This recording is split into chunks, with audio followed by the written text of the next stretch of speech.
Hello, my dear student. How are you? I hope you are doing well. पिछली कक्षा में हमने पढ़ा था संख्या रेखा के बारे में। आज हम पढ़ने वाले हैं अपरिमेय संख्या क्या है और अपरिमेय संख्याओं को संख्या रेखा पर कैसे निरूपित करते हैं। अपरिमेय संख्या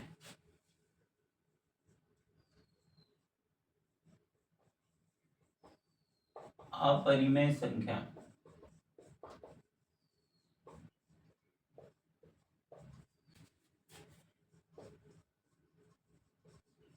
ऐसी संख्याएं जिन्हें P बटा Q के रूप में नहीं लिखा जा सकता, जहां Q is not equal to 0 हो। ऐसी संख्याएं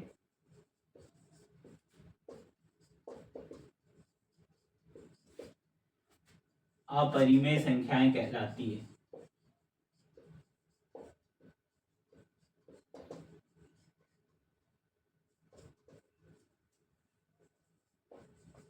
कहलाती है जिन्हें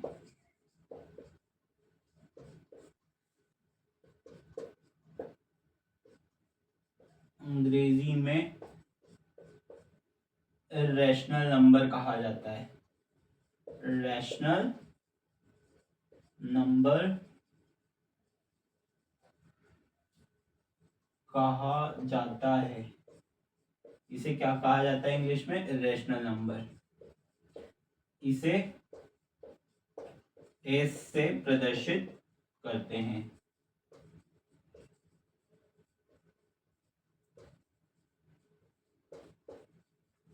ठीक है, इसे किससे प्रदर्शित करते हैं? एस से।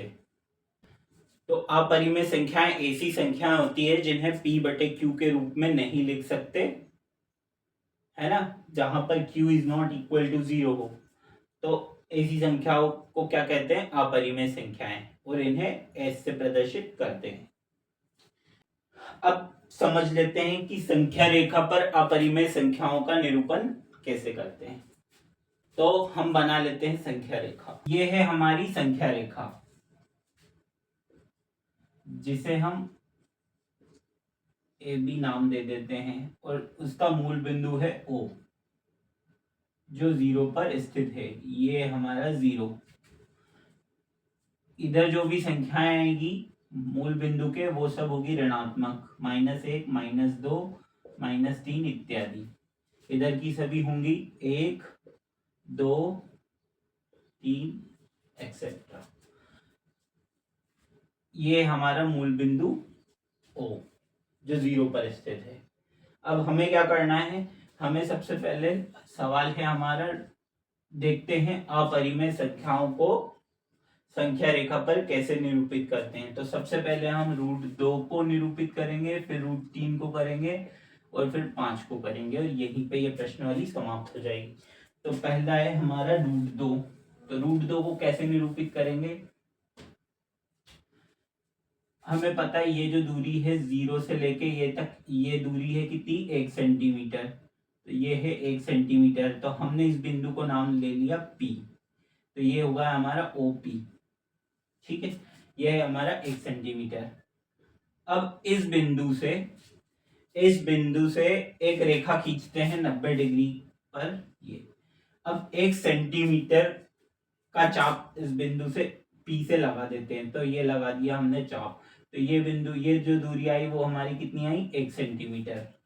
मान लेते हैं यहाँ पे ये चाप ने काटा, तो ये दूरी भी कितनी आई? 1 सेंटीमीटर। अब हमने इस बिंदु को क्या नाम दे दिया? Q। तो ये हमारा O, ये है P, और ये Q है। तो फिर Q और P को मिला दिया, है ना। ये दूरी भी 1 सेंटीमीटर और ये भी 1 सेंटीमीटर है। तब हम क्या करेंगे? पाइथागोरस प्रमेय से, पाइथागोरस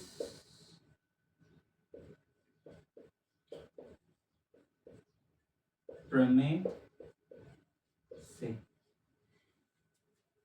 ये हमारा कितना है 1 सेंटीमीटर और ये भी 1 सेंटीमीटर। तो पाइथागोरस प्रमेय क्या कहती है?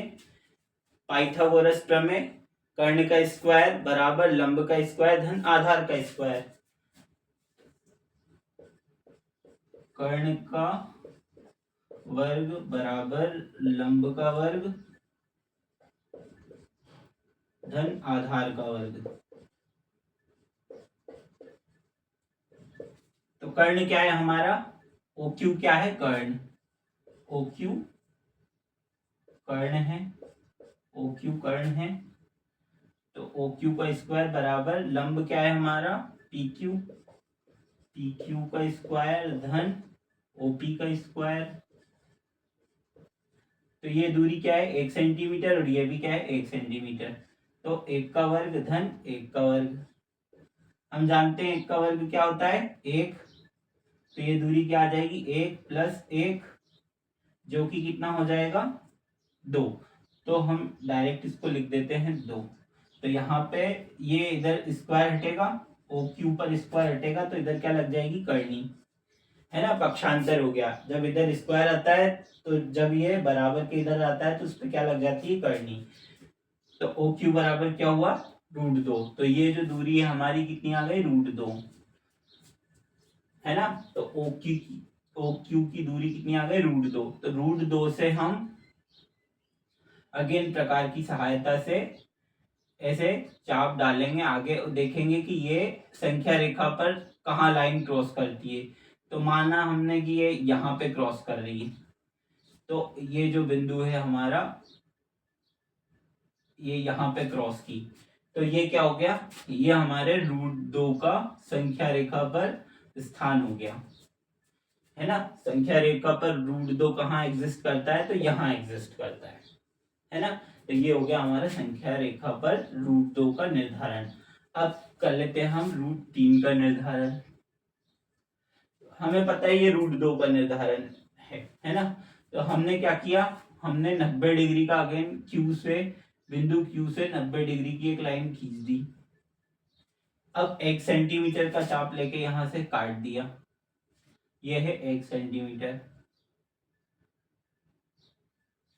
1 सेंटीमीटर ये दूरी, इसको हमने नाम दे दिया R, है ना। तो ये P, ये Q, ये R। अब क्या किया, इसको मिला दिया, इन दोनों बिंदुओं को मिला दिया। तो हमें पता है ये जो बिंदु है वो क्या है √2, ये √2 है हमारा, ये 1 है। तो क्या करेंगे हम, अगेन पाइथागोरस प्रमेय की सहायता से, पाइथागोरस प्रमेय की सहायता से अब यहाँ पे ये हमारा कर्ण हो गया, ये हमारा लंब हो गया और ये हमारा आधार हो गया। तो कर्ण का स्क्वायर कितना है हमारा OR का स्क्वायर इज इक्वल टू लंब क्या है हमारा QR, QR का स्क्वायर धन OQ का स्क्वायर कितना है हमारा OQR कितना है हमारा 1 सेंटीमीटर, तो 1 का वर्ग, और QR कितना है √2, तो √2 का वर्ग OR का स्क्वायर। तो OR कितना आएगा हमारा 1 प्लस √2 का जब स्क्वायर है तो कितना आएगा ये 2। 1 और 2 कितने हुए 3। तो OR कितना हो जाएगा हमारा √3। जब इधर से स्क्वायर हटा तो इधर क्या लग जाएगी करनी, तो ये हो जाएगा अपना √3। तो ये जो डिस्टेंस आ गई, ये दूरी आ गई हमारी √3। तो √3 से फिर अगेन क्या करेंगे, प्रकार की सहायता से ये दूरी लेकर इधर चाप लगा देंगे। तो ये यहाँ पे कहीं पे काटेगा, जहां भी काटेगा ये बिंदु इस तरह से, ये इस बिंदु ने यहाँ काटा, तो ये बिंदु, ये कौन सा हो गया हमारा, यहाँ पे क्या हो गया √3। तो ये हो गया हमारा संख्या रेखा पर √3 का निर्धारण, है ना। अब कर लेते हैं हम √5 का संख्या रेखा पर निर्धारण। तो √5 कहाँ एग्जिस्ट करेगा संख्या रेखा पर?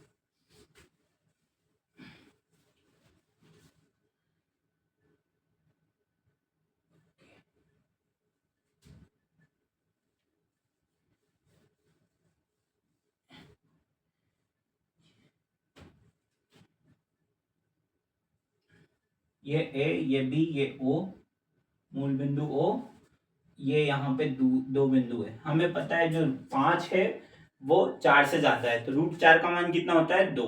तो √5 का मान ऑब्वियसली √4 से ज्यादा होता है √5 का मान, तो 2 से आगे होगा और 3 के पीछे होगा।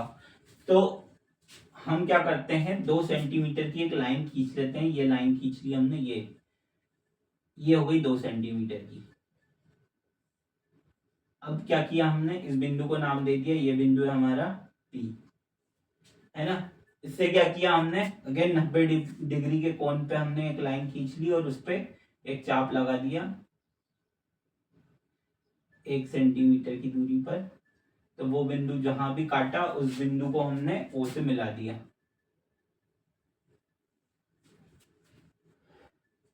ये दूरी, इस बिंदु को हमने नाम दे दिया Q। अगेन पाइथागोरस प्रमेय की सहायता से कर्ण का स्क्वायर बराबर लंब का स्क्वायर धन आधार का स्क्वायर। तो यहाँ पे हमारा कर्ण क्या है, OQ, OQ का स्क्वायर बराबर लंब क्या है हमारा PQ, PQ का स्क्वायर धन आधार क्या है हमारा O से लेके P तक OP का स्क्वायर। तो ये कितनी है दूरी, 1 सेंटीमीटर, तो 1 का वर्ग धन ये कितना है 2, तो √2 का वर्ग, ये कितना है 2, √2 नहीं 2, कितना है 2 सेंटीमीटर, तो 2 का स्क्वायर।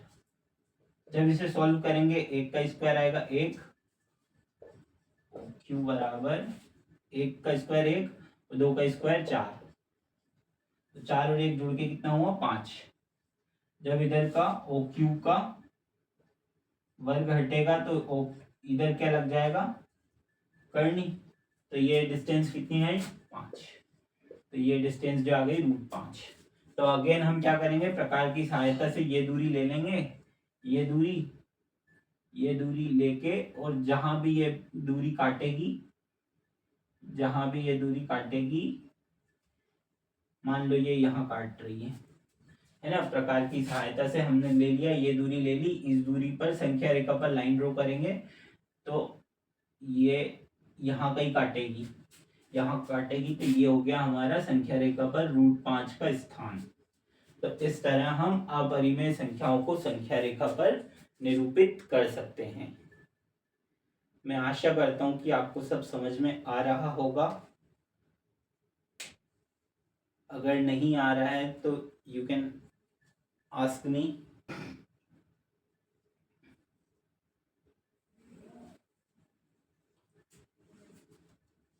तो क्या आपको समझ में आया कि अपरिमेय संख्याओं को संख्या रेखा पर कैसे निरूपित करते हैं? इसके अलावा प्रश्नावली से कुछ सवाल ले लेते हैं। 1.2 में नीचे दिए गए कथन सत्य हैं या असत्य, कारण के साथ अपने उत्तर दीजिए। तो पहला है, प्रत्येक अपरिमेय संख्याएं एक वास्तविक संख्या होती है। क्या प्रत्येक अपरिमेय संख्या एक वास्तविक संख्या होती है? तो अपरिमेय संख्या क्या हो गई हमारी, √2, √3, √5। तो क्या ये वास्तविक संख्या है? हाँ है। हमने देखा कि सभी अपरिमेय संख्याएं और परिमेय संख्या का मिश्रण ही तो वास्तविक संख्या है। तो पहला जो कथन है वो क्या है हमारा, सत्य है, प्रत्येक अपरिमेय संख्याएं वास्तविक संख्याएं होती है। दूसरा जो कथन है वो क्या है हमारा, संख्या रेखा पर प्रत्येक बिंदु √m के रूप में होता है। तो ये जो संख्या रेखा थी हमारी, क्या इसमें सभी रूट के फॉर्म में थे? तो ये सरासर गलत है, तो ये आ जाएगा असत्य। तीसरा क्या है, प्रत्येक वास्तविक संख्या एक अपरिमेय संख्या होती है। तो वास्तविक संख्याएं परिमेय संख्याएं नहीं होती। वास्तविक संख्या तो जैसे कि 0 भी होता है, 1 भी होता है और √2 भी होता है, √3 भी होता है। लेकिन ये कथन गलत है। प्रत्येक वास्तविक संख्या एक अपरिमेय संख्या होती है? नहीं, ऐसा जरूरी नहीं है। प्रत्येक वास्तविक संख्या एक परिमेय संख्या भी हो सकती है, अपरिमेय भी हो सकती है, इसलिए तीसरा कथन भी असत्य है। 1.2 का दूसरा प्रश्न है, क्या सभी धनात्मक पूर्णांकों के वर्गमूल अपरिमेय होते हैं? यदि नहीं तो एक ऐसी संख्या के वर्गमूल का उदाहरण दीजिए जो एक परिमेय संख्या है। तो ये कथन असत्य है, गलत है। सभी धनात्मक पूर्णांक के वर्गमूल अपरिमेय नहीं होते, कुछ कुछ के परिमेय भी होते हैं, जैसे कि √4, √9, √4 का कितना हुआ? √4 का मान होता है 2, जो कि क्या होता है? परिमेय। √9 का कितना होता है? 3, और ये भी क्या है? परिमेय। तो इसमें क्या आ जाएगा? नहीं, सभी धनात्मक पूर्णांकों के वर्गमूल अपरिमेय नहीं होते। अगला प्रश्न है, दिखाइए कि संख्या रेखा पर √5 को किस प्रकार निरूपित किया जाता है? तो ये हमने पढ़ लिया है। तो इसी के साथ हमारी जो प्रश्नावली है वो समाप्त हो गई। ये जो क्रियाकलाप आपकी कक्षा के लिए, तो कक्षा में कीजिए। See you in the next class.